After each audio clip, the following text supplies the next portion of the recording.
I'm Edie Lush, and I'm here in the Hub Pavilion in Davos. We've got Warren East, the CEO of ARM. Now, it says on your card, Architecture for the Digital World. Tell me how that resonates with the theme of resilient dynamism.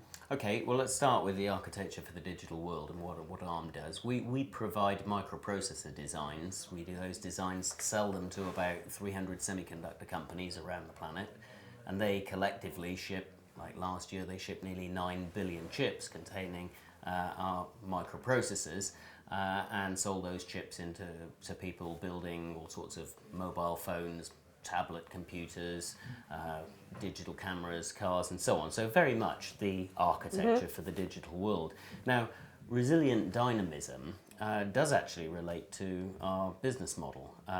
Dynamism is what comes out of the ARM ecosystem. We license this design, or about 20 different designs, to these multiple semiconductor companies. Creates a very competitive supply environment for their customers, and that drives a lot of innovation, which is a very dynamic environment.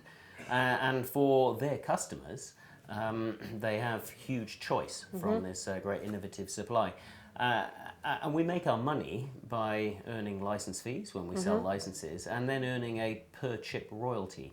So every time somebody sells a chip to somebody building an electronic product, we earn a small royalty. That essentially means that the microprocessor design cost has moved from being a fixed cost, where somebody has to employ a design team, and it's a big design team, a lot of cost, and turn it into a variable cost. They pay as you go, if you like, pay per chip. And that, of course, makes people's businesses a lot more resilient. How do you stay competitive? Because I imagine your particular industry is pretty cutthroat, if you like. Yeah, well, we spend a lot of time and effort talking with our immediate customers, the semiconductor companies, but more importantly, in every sector in which we operate, we talk with the thought leaders amongst our customers' customers, and even further down the value chain, our customers' customers' customer. So last night, for instance, I was at a dinner with a load of telecom operators, listening to their sorts of challenges.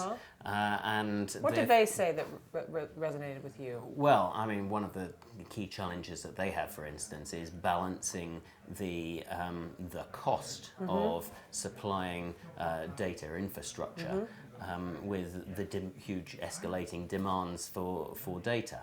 And how does that translate into what we can do about it? Well, actually a lot of the cost of their network infrastructure is power, powering the things. And if we can make our microprocessors move from being the microprocessors within things like the handsets into things like the networking equipment, then we've got very power efficient technology going into the networking equipment, reducing the operating costs for network providers. And that is exactly what is happening, and many of their suppliers are adopting our sort of power efficient technology to solve just that problem.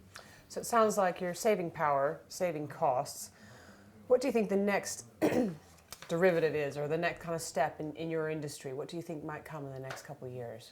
Well, I think one of the themes that's been discussed here amongst sort of people from my industry is very much interconnection and connectivity, and assuming that we can save cost through a business model, save power through energy efficient designs, then the next level is, rather than doing that in isolation, look at how much cost and power can be saved by making these things join up. And so you'll find the single architecture for the digital world in everything from tiny little sensors, and we talk about the Internet of Things, and there's been a lot of discussion here at Davos about healthcare applications and so on, right through the consumer products, through the networking infrastructure that connects all these things, through to servers, which is again another sort of area where there's a huge amount of energy used, where we can't afford that from a sustainability point of view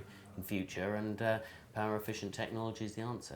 Warren, thank you so much for coming and sharing your thoughts. Great to hear what you've been hearing here at Davos. I'm Edie Lush here in the Hub Culture Pavilion in Davos.